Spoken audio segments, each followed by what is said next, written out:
The Senate will come to order. Remaining under motions and resolutions will revert to the eighth order of business, introduction and first reading of Senate bills. Listed in the introduction calendar are Senate file numbers 63 to 68. These Senate files are given their first reading and referred as indicated. Remaining under motions and resolutions, there are a couple authors' motions listed in the addendum. We'll take these authors' motions as one motion. All those in favor say aye. Opposed say no. Motion prevails. Senate Resolution number 7 will be referred to the Committee on Rules and Administration. Senator Gazelka. Thank you, Mr. President. I do move that we recess. We have a distinguished member of the Senate that wants to speak. Senator Gazelka moves that the Senate recess to the call of the President. All those in favor say aye. Aye. Opposed say no. The motion prevails. The Senate is in recess. Senator Anderson. Well, thank you, Mr. President. Say it isn't so. I am grateful for this opportunity, members. As many of you know, I wasn't planning on giving a retirement speech, and I'm sure many of you were thankful for that. But I had a change of mind when I had the opportunity to have very special guests with us today. My family, my mom, my wife Jamie, our girls Lacey and Maggie, and then dear friends, former Congressman Ramstad, Catherine Ramstad, and Greg Rye. And so with that opportunity, I am very grateful for Craig and for you, Mr. Secretary, Mr. President, for allowing me this opportunity to address the group. Most of you know Congressman Ramstad personally. Some of you worked with him directly or know him by reputation, but Jim served this body. I believe, Jim, if I remember right, your desk was somewhere in the area over here, served with Senator Cohen. He served the body from 1981 to 1991, representing much of what Senate District 44 is today.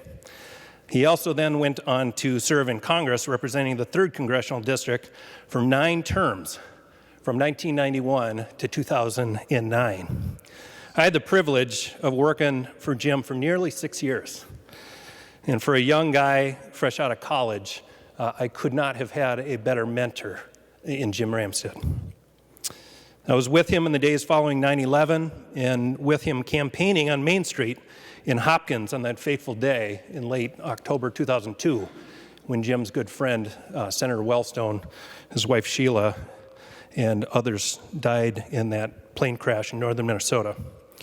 He was a rock and a true leader and a statesman on those days and every day following, and I'm grateful for his friendship and what he's meant to Minnesota.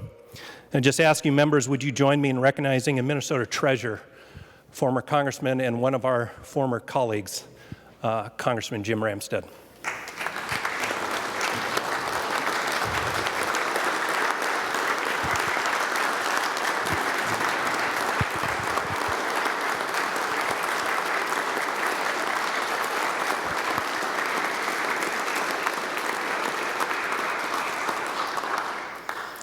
Thank you, members. I thought it'd be helpful to put my speech into a form much like all I really know I learned in kindergarten, except putting a little twist on it and saying all I really know in politics I learned from Jim Ramstad. And I think it could be helpful to all of us in these days. Here are just a few of the lessons that I learned over my years of working with Jim. There are too many to truly list, but again, I just want to go through a few and kind of add some context. First lesson is one Jim mentioned on a regular basis when he spoke. I don't take myself seriously, but I take my job very seriously. Jim took his job representing the people he represented more seriously than anyone I've ever met in elected office. The passion and care he had for those who voted for him, and especially those who did not, was incredible. The title of state senator is an incredible honor, members.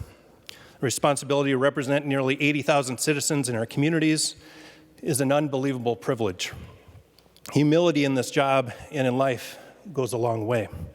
I'm thankful for the example that Jim set for me and so many others, and I hope I've lived up to those words in a small way in my time in the Senate.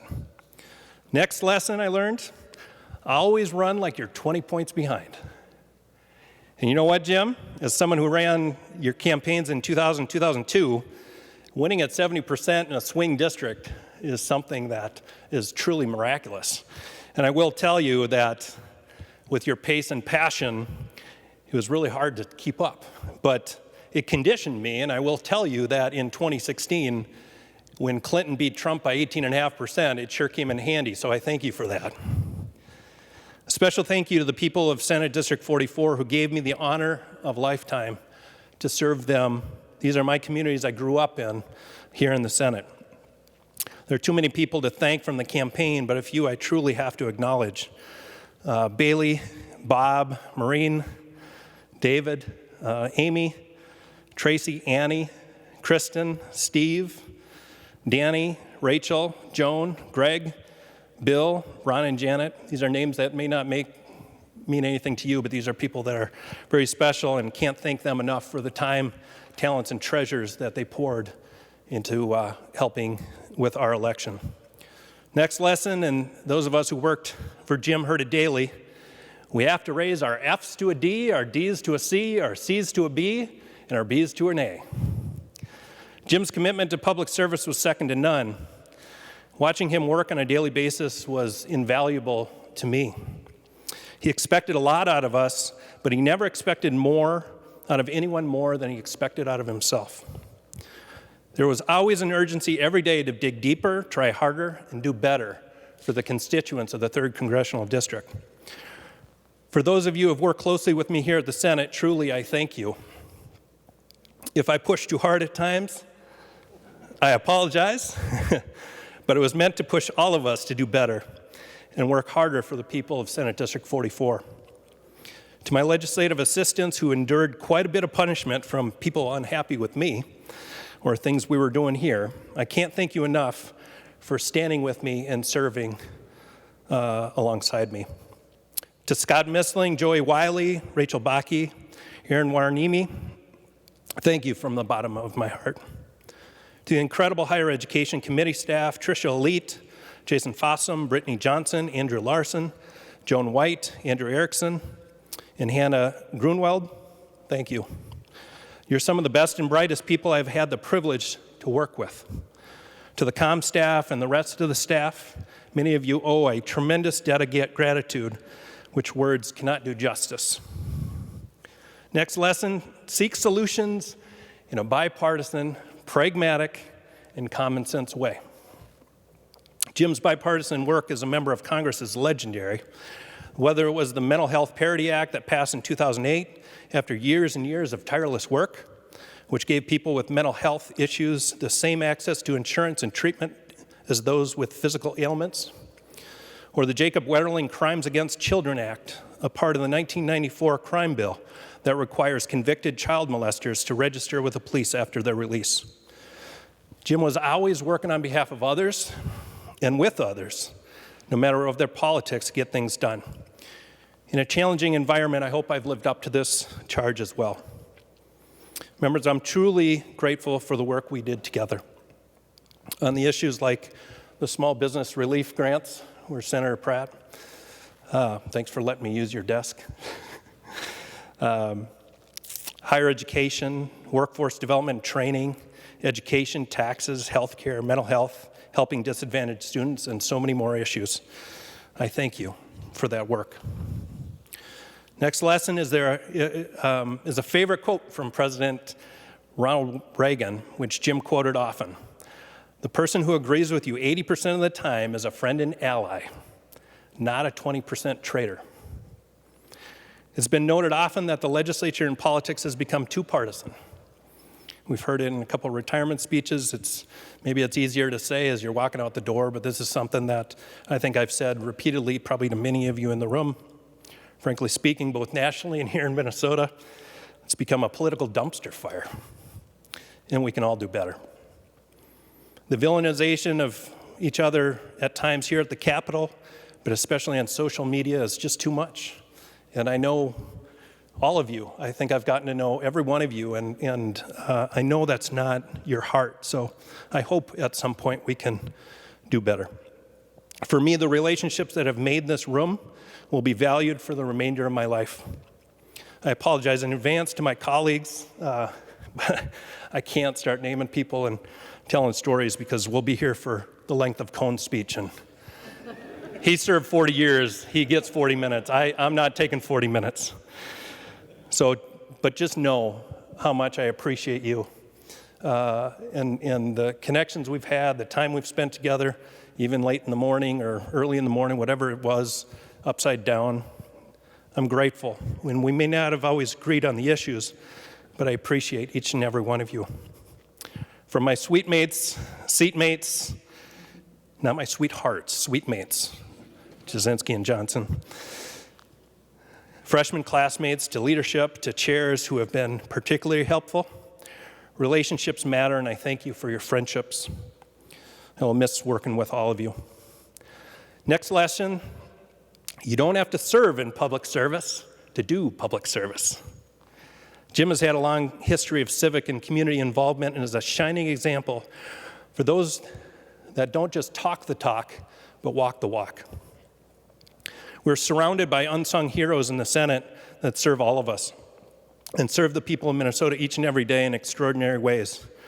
To Sven and Marilyn, and the rest of the sergeant's office and our state patrol, Bob Meyerson is here from the House, good friend from years gone by. And thank you for your service and your protection. To Cal, Colleen, Mike, Jessica, Diane, and everyone in the Secretary's office, thank you.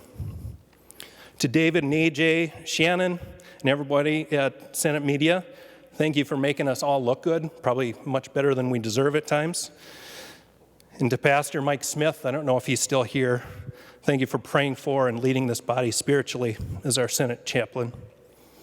To one of my cherished friends I've made during the time here in the Senate, and I think many of you are his friend as well, Tim Shane, and the entire maintenance crew.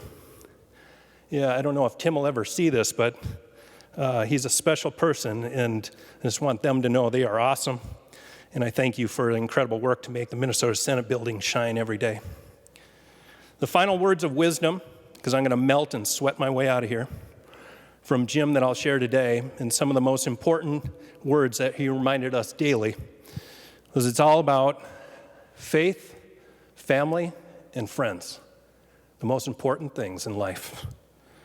As a person of faith, this had a major impact on me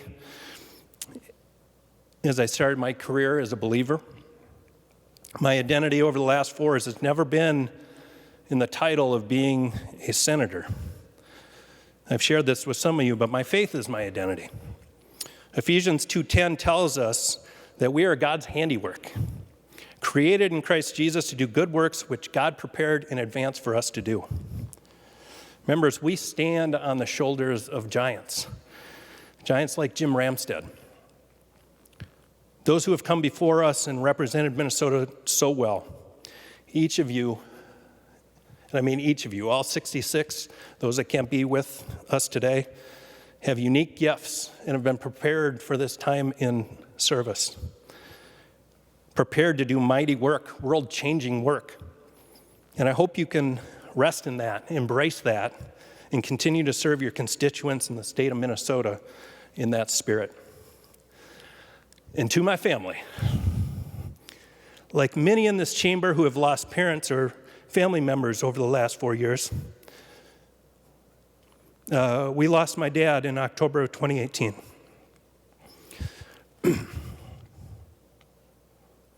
Unfortunately, he wasn't able to make it to the Capitol to see his son serve in the Senate, but I know he was proud.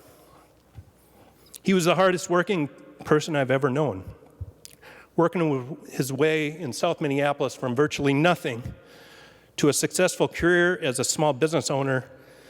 He built his business to take care of others, take care of community, take care of our family, but he cared about others. He spent years advocating for his beloved South Minneapolis community and the Minnesota Service Station Association, lobbying the likes of Jim Ramstad, the Walt Dietzichs in Minneapolis, the Dick Cohens, the Ann Rests, and many others who have served before us in local, state, and federal office. He was quite an example to me as well. My mom, on the other hand, who's with us today, has become an aficionado of the Minnesota legislature. And she nods. As you sit, members, in committee, on this floor, in caucus, and think, who in the world is watching? Diane Anderson is watching.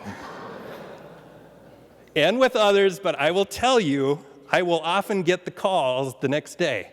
Did you see what happened in Senator Benson's committee? Mom, no, I was in taxes committee, or I was busy. But did you know that so-and-so did this and that and this? She knows all of you. She knows your bills. She knows your committee assignments. So when I and Senator Jensen and Senator Lane and Senator Cohen may not be here with you next year, I'm getting updates from her. So just know that. And I'm grateful, Mom, and I love you dearly.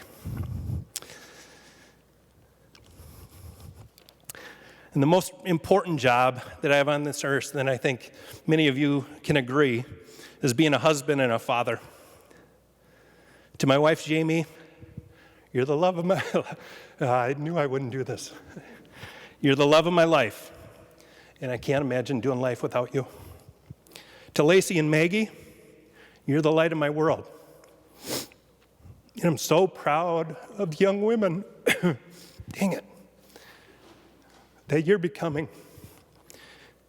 And I can't wait to see the amazing things that you're going to do to help change this world for the better. Thank you to all of you and the rest of your family, of our family, who can't be here today, for being so supportive and encouraging these past 4 years. Many of you understand that we don't serve alone. Our families serve right along with us. And so when we're getting threats or we're getting angry calls, or once in a while you might get a nice comment in the grocery store, they're right there with you. And oftentimes they're not deserved of the things that are said and done. And to all my friends, too many to name, amazing coworkers throughout the years, my dear friends, Governor Tim and Mary Peleni, who couldn't be here, and so many people who make me a better person, thank you, thank you, thank you. And with that, Mr. President, members, thank you for the memorable moments, good and bad, in this amazing chapter in my life. God bless.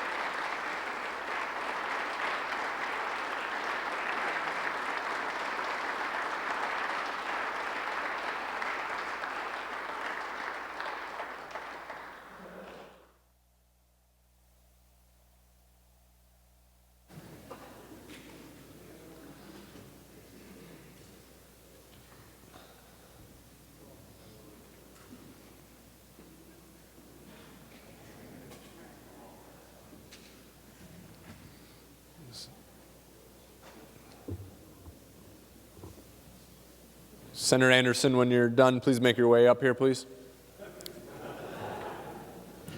We got a plaque for you.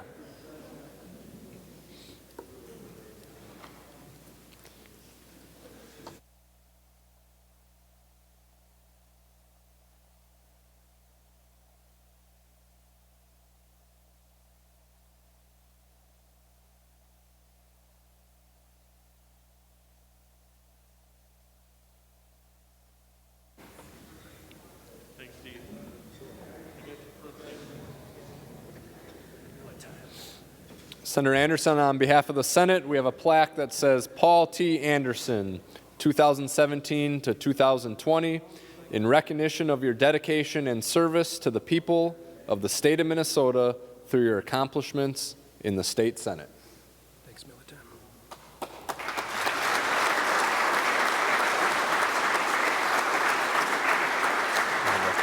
All right, man.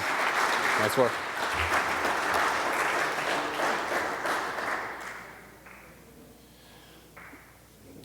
With that, members, the Senate is still in recess, and I don't have any further guidance for you at this point.